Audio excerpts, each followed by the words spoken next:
Good morning friend, welcome back to the channel Anand Study IQ। तो आज है तारीख 14 अक्टूबर और हम बात करेंगे 14 अक्टूबर के महत्वपूर्ण करंट अफेयर के बारे में। तो दोस्तों, अगर आप हमारे चैनल पर नए हैं तो चैनल को सब्सक्राइब कर लीजिए और बगल में दिए गए बेल आइकन को दबा के ऑल सेलेक्ट कर लीजिए, जिससे हमारे आने वाली वीडियो आपको समय से मिलती रहे। तो चलिए शुरू करते हैं अपना पहला क्वेश्चन। अर्थशास्त्र 2020 के लिए नोबेल पुरस्कार किसे दिया गया है? तो दोस्तों, इसका जो करेक्ट ऑप्शन है वो है ऑप्शन बी, पॉल मिलग्रोम। बात करें इनके बारे में तो अर्थशास्त्र 2020 के लिए नोबेल पुरस्कार पॉल आर मिलग्रोम और रॉबर्ट वी विल्सन को नीलामी के सिद्धांत और नए नीलामी प्रारूपों के आविष्कार में सुधार के लिए दिया गया है। बता दें कि उन्होंने उन वस्तुओं और सेवाओं के लिए नए नीलामी स्वरूपों को डिजाइन करने में अपनी अंतर्दृष्टि का उपयोग किया है जिन्हें पारंपरिक तरीके से बेचना मुश्किल है, जैसे कि रेडियो फ्रीक्वेंसी। नेक्स्ट क्वेश्चन है, निर्भय किस श्रेणी की मिसाइलों से संबंधित है? तो दोस्तों, इसका जो करेक्ट ऑप्शन है वो है ऑप्शन डी, क्रूज मिसाइल। बात करें इसके बारे में तो भारत ने स्वदेशी तकनीकी से निर्मित सबसोनिक क्रूज मिसाइल निर्भय का सफल परीक्षण किया। और बता दें कि मिसाइल की गति मच 0.8 से कम और कई प्लेटफार्मों से 1000 किमी की परिचालन सीमा संभव है। और बता दें कि मिसाइल को एक ठोस रॉकेट मोटर बूस्टर द्वारा संचालित किया गया है, जिसे उन्नत सिस्टम प्रयोगशाला ASL द्वारा विकसित किया गया है। अगला क्वेश्चन है, फेलुदा पेपर स्ट्रिप टेस्ट द्वारा निम्नलिखित में से किस बीमारी का परीक्षण किया जाता है? तो दोस्तों, इसका जो करेक्ट ऑप्शन होगा वो होगा ऑप्शन ए, कोविड-19। बात करें इसके बारे में, इस परीक्षण के बारे में तो फेलुदा शब्द FNCAS9 editor limited uniform detection ऐसे के लिए एक संक्षिप्त रूप है। प्रोटीन FNCAS9 को RNA द्वारा निर्देशित किया गया है, जो मौजूदा वायरल जीन को पहचानने में सहायता करता है। यह gRNA FNCAS9 कॉम्प्लेक्स जीन को बांधता है और एक पेपर स्ट्रिप का उपयोग करके इस बंधन की कल्पना की जा सकती है।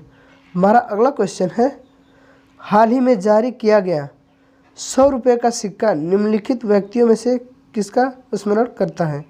तो दोस्तों, इसका जो करेक्ट ऑप्शन है वो है ऑप्शन सी, विजय राजे सिंधिया। बात करें इसके बारे में तो हाल ही में जारी किया गया 100 रुपये का सिक्का विजय राजे सिंधिया के स्मरण और प्रधानमंत्री नरेंद्र मोदी द्वारा उनकी 100वीं जयंती के अवसर पर जारी किया गया था। अगला क्वेश्चन है, किस संगठन ने a neglected tragedy the global burden of stillbirth report जारी की है? तो दोस्तों, इसका जो करेक्ट ऑप्शन है वो है ऑप्शन सी, 1 और 2 दोनों, मतलब कि WHO और यूनिसेफ, इन दोनों ने a neglected tragedy the global burden of stillbirth report जारी की है।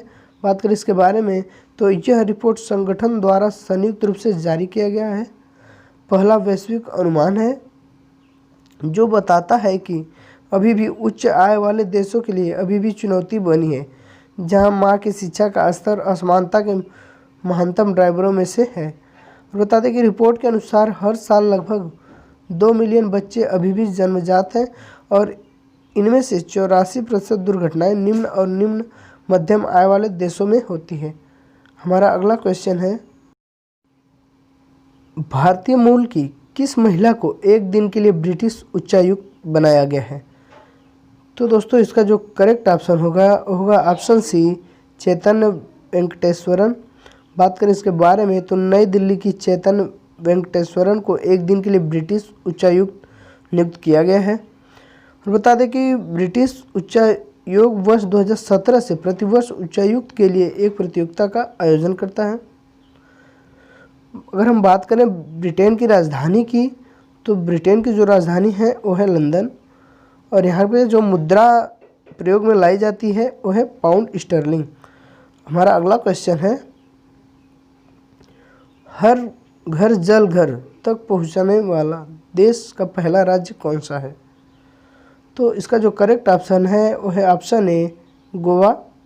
बात करें इसके बारे में तो गोवा ने 191 ग्राम पंचायतों में कुल 2,30,000 ग्रामीण परिवारों के घर तक नल कनेक्शन स्थापित किए हैं। हम बात करें गोवा राज्य की राजधानी की तो वह है पणजी, और यहाँ के जो वर्तमान राज्यपाल हैं वह हैं भगत सिंह कोश्यारी। बात करें अगर गोवा के वर्तमान मुख्यमंत्री की तो गोवा के वर्तमान मुख्यमंत्री जो हैं वो हैं प्रमोद सावंत। नेक्स्ट क्वेश्चन होगा, किस राज्य के मुख्यमंत्री ने जगन्नाथ विद्या कानुका योजना की शुरुआत की है? तो दोस्तों इसका जो करेक्ट ऑप्शन है वो है ऑप्शन ए आंध्र प्रदेश। बात करें इसके बारे में तो आंध्र प्रदेश राज्य के वर्तमान मुख्यमंत्री वाई.एस. जगन मोहन रेड्डी ने राज्य के गरीब बच्चों के लिए जगन्नाथ विद्या कानुका योजना की शुरुआत की है। इस योजना के अंतर्गत उन्होंने कक्षा 1 से 10 तक के सरकारी स्कूलों के छात्रों को स्कूल किट, 3 जोड़ी यूनिफॉर्म, 1 जोड़ी जूते, 2 जोड़ी मोजे, 1 बेल्ट, पाठ्य पुस्तकों का 1 सेट, नोटबुक और 1 स्कूल बैग प्रदान किया। और बताते कि आंध्र प्रदेश सरकार ने जगन्नाथ विद्या कानुका योजना पर 650 करोड़ रुपए खर्च किए हैं, जिसके तहत 42,34,322 किट वितरित किए हैं। हमारा अगला क्वेश्चन है, किस 16 वर्षीय लड़की को एक दिन के लिए फिनलैंड देश का प्रधानमंत्री बनाया गया है? तो दोस्तों इसका जो करेक्ट ऑप्शन है वह है ऑप्शन सी एवा मुर्टो। बात करें इनके बारे में तो मुर्टो दक्षिण फिनलैंड के छोटे से गांव वैक्सी की रहने वाली हैं, जिन्होंने गर्ल्स टेक ओवर कार्यक्रम में भाग लिया था। हम बात करें फिनलैंड देश के वर्तमान प्रधानमंत्री के बारे में तो फिनलैंड देश के जो वर्तमान प्रधानमंत्री हुए सना मारिन, और फिनलैंड की जो राजधानी है वो है हेलसिंकी, और जो यहाँ पे मुद्रा यूज होती है वो है यूरो। हमारा अगला क्वेश्चन होगा जो कि होगा आज का लास्ट क्वेश्चन, वर्ष 2020 की junior speed online chess championship का खिताब किसने जीता? तो दोस्तों इसका जो करेक्ट ऑप्शन है वो है ऑप्शन डी निहाल सरीन। बात करें इनके बारे में तो निहाल सरीन ने रूस के एलेक्सी सराना को हराकर chess.com के 2020 जूनियर स्पीड ऑनलाइन शतरंज चैंपियनशिप जीती। और बता दें कि निहाल सरीन ने विश्व जूनियर के 6ठे नंबर के खिलाड़ी सराना को फाइनल में 18-7 से शिकस्त दी। इसके अलावा सरीन को $8,766 की इनामी राशि भी दी गई। तो दोस्तों ये थे आज के हमारे महत्वपूर्ण करंट अफेयर। तो इसी के साथ वीडियो को करते हैं यहीं पे समाप्त, लेते हैं आपसे अलविदा, मिलेंगे अगली वीडियो में, तब तक के लिए जय हिंद जय भारत।